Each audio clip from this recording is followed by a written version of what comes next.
right, in this problem we start out with magnitude.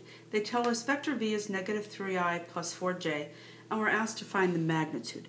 To find the magnitude, officially the formula for magnitude of v, if you were given something in the form of ai plus bj, let's say a vector w is equal to that, or let's say vector v is equal to that, the formula is it's equal to the square root of a squared plus b squared. Okay, easy enough. You just square the coefficients of the I and the j.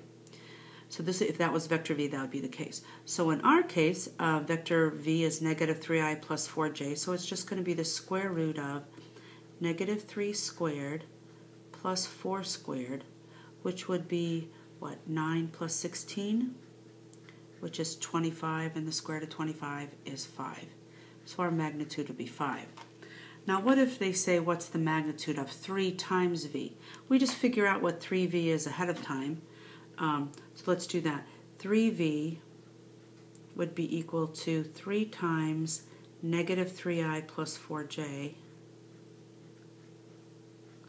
which is equal to 9i, actually negative 9i plus 12j. So negative 9i plus 12j. So when we go to figure out the magnitude of that, it'll be the square root of, since 3v is equal to negative 9i plus 12j, it'll be negative 9 squared plus 12 squared, which would be 81 plus 144. So I will just get my calculator out and say 81 plus 144 is equal to 225, and the square root of 225 is 15. So this is going to be equal to 15. Does it surprise you that if you multiply it times 3, it's going to be 3 times as long? So actually, if they ask you to find v of the exact same vector, I guess you could multiply it by 3. On your test, they might not use exactly the same vector, so you might just have to go ahead and multiply it out and then figure it out. All right, so that was 5 for this one, 15 for this one. Next thing they asked us to do is to find the dot product.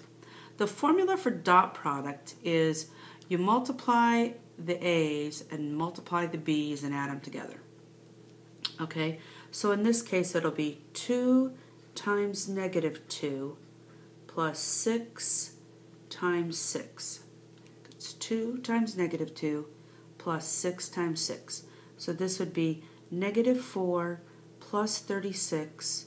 So our answer would just be 32. That is the dot product. That's what they call that, okay?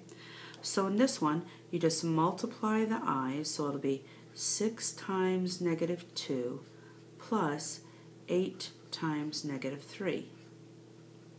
So that'll come out to be negative 12 minus 24. So I guess the answer would just be negative 36. So dot product. We'll use dot product when we do angle between two vectors, which we'll do on a different little video.